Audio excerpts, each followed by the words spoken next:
Thank you for joining me today as we take a look at what is referred to as the Great Tribulation.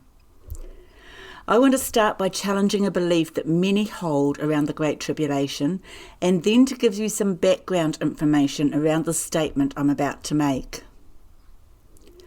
The belief of many reputable scholars and theologians is that the Great Tribulation refers to the siege of Jerusalem in AD 70, not to an event in our future. I was stunned by this when I first realised just how much of the church does not hold to a left-behind theology. Those who hold a futurist viewpoint, which would include dispensationalists, would tell us that the Great Tribulation is something that would happen in our future, once the Antichrist rises to power and forces everyone to take the mark of the beast.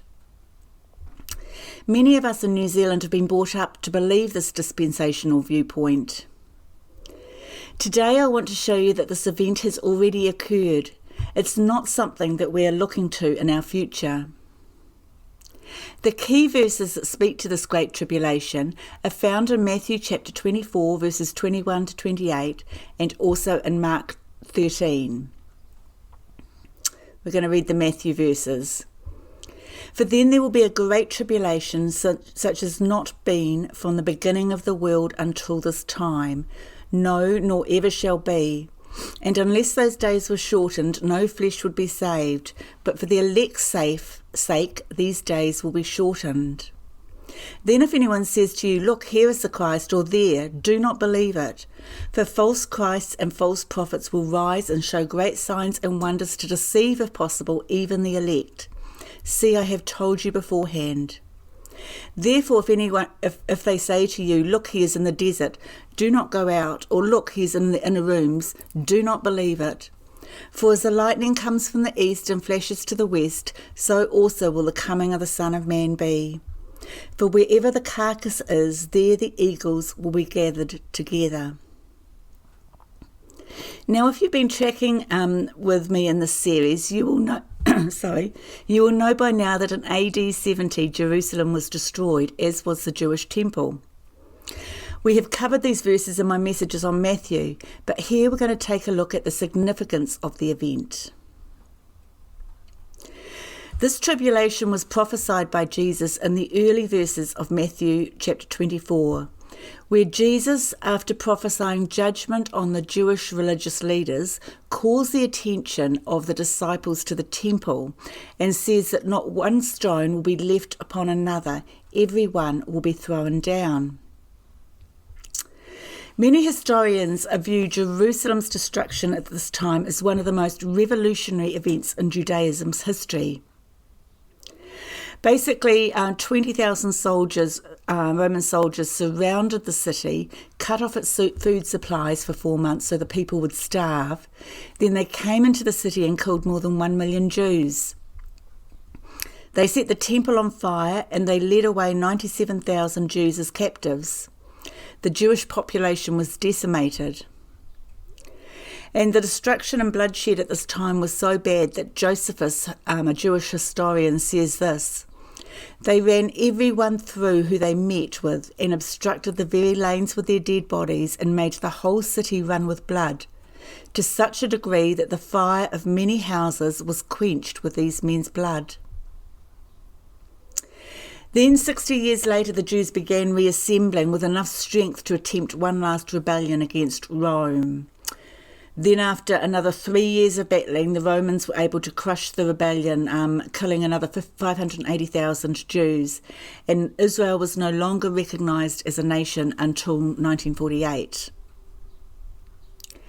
It was in 70 AD that the Roman commander ordered the temple in Jerusalem to be demolished so completely that each and every stone was carried away, and the land that the temple stood on was ploughed over. The temple was totally destroyed as Jesus said it would be. Now, some people think that today's Western Wall, also called the Wailing Wall, was part of the temple that existed in Jesus' day, but this is not so. This was part of the parapet that King Herod had built around the temple. John Wesley says of these verses in that time that this was most punctually fulfilled. For after the temple was burned, Titus, the Roman general, ordered the very foundations of it to be dug up, after which the ground on which it stood was ploughed. This generation of men now living shall not pass till all these things be done. The expression implies that a great part of that generation would pass away, but not the whole. Just so it was, for the city and temple were destroyed 39 or 40 years after. Everything that is prophesied between Matthew 23 to 36 and Matthew 24 to 34 took place exactly as Jesus declared, in the generation that was alive when Jesus declared these words. This includes the Great Tribulation. What trips up a lot of people are the words in verse 21 of Matthew 24, which say, "For then there will be a great distress, unequalled from the beginning of the world until now, and never to be equalled again." People read this and say that the Great Tribulation must be something worse than the Holocaust or the killing fields of the Khmer Rouge, in order to qualify as something that is never to be equalled again. But this does not take into account something called apocalyptic hyperbole, which is used throughout the Bible to overstate the intensity of something in order to amplify the point that's being made. Let me give you 3 examples of apocalyptic hyperbole used by the prophets. Firstly, Ezekiel 5 verse 9, which says, "And because of all your abominations, I will do with you what I have never done, and the like of which I will never do again."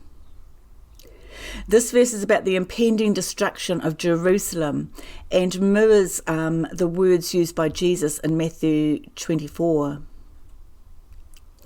Another instance can be found in Exodus chapter 10 verse 14, which refers to a locust plague. The locusts came up all over the land of Egypt and settled on the whole country of Egypt, such a dense swarm of locusts as has never been before, nor ever will be again. Then there's Joel chapter 2, verse 2, also referring to a locust plague, which says, "Like blackness there is spread upon the mountains a great and powerful people. Their like has never been before, nor will ever be again after them through the years of all the generations." It's interesting that both of these last 2 verses refer to a locust plague, and both claimed to be the worst experienced in history. Keith Giles, in his book Jesus Unexpected, says this: "The prophets are both employing apocalyptic hyperbole to stress to their audience that something really, really bad is about to happen, and they really need to take what's being said as seriously as possible. Apocalyptic hyperbole is being used to speak of an event in absolute terms, which are not intended to literally qualify as the worst thing that has ever happened in the history of our planet, but instead serve to emphasize something that is indeed quite horrible and significant. So when Jesus talks about the Great Tribulation, such as has not been from the beginning of the world until now, no, and never will be, we should pay attention to the fact that he is using apocalyptic hyperbole and not try to force a statement to be literally true. I want to also highlight a couple more points. The fact that Jerusalem and the temple were so completely destroyed is incredibly significant. It truly was a great tribulation to the Jewish nation. You see, the site where the temple was built was incredibly sacred for the Jews. Mount Moriah, which the temple was built on, was the site where Abraham was willing to offer his son Isaac as a sacrifice. About 1,000 years after this, King David built an altar to the Lord at this very location, so that a plague may be held back from the people. After David's death, his son King Solomon built a glorious temple on this site, this being completed in 957 BC.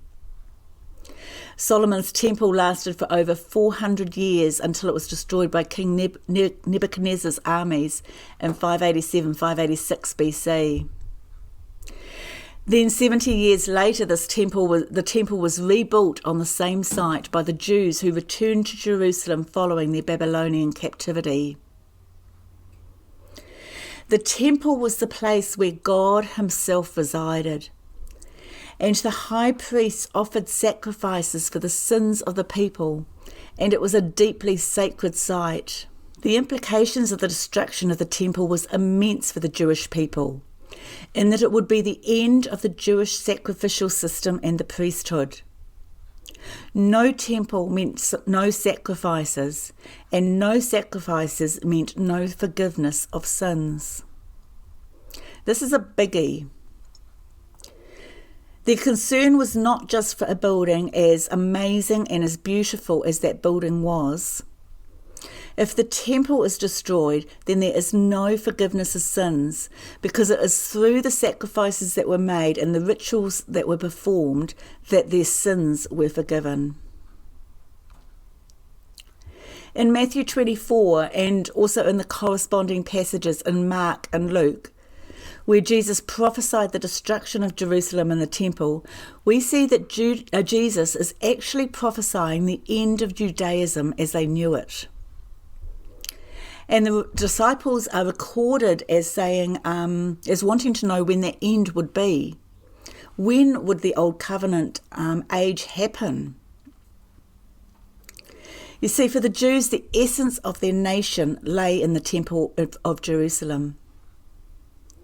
So in AD 70, not only were 1 million Jewish people killed, many in very horrific ways, but the ramifications for Judaism itself was huge. For Jews, this was the destruction of the Jewish state, the temple, the priesthood, and the genealogical record.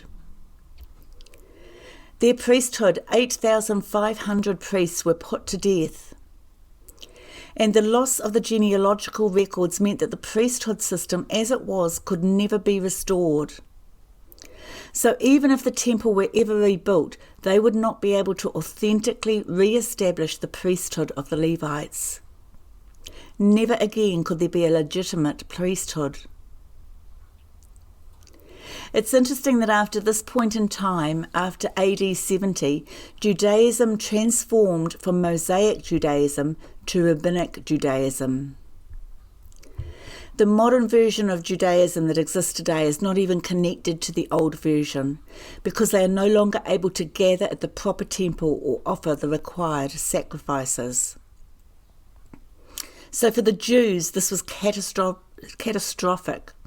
Indeed, a great tribulation, with the age of Moses coming to an end. Something else very interesting is that after the destruction of Jerusalem, the church was no longer viewed as existing within the national life of Israel. Kenneth Gentry says, "When God removed the temple, the holy faith is universalized. It is no longer sequestered in a particular land, focused on a local shrine, and maintained by a singular people." He goes on to say that the destruction of the temple is not simply an event of past history, it is an event establishing the final phase of redemptive history, the new covenant phase of the church. This is another reason why AD 70 is so significant. It marks the final separation of Judaism and Christianity, of the synagogue to the church. According to Kenneth Gentry, the war effectively serves as the birth pangs, delivering Christianity from her mother's womb.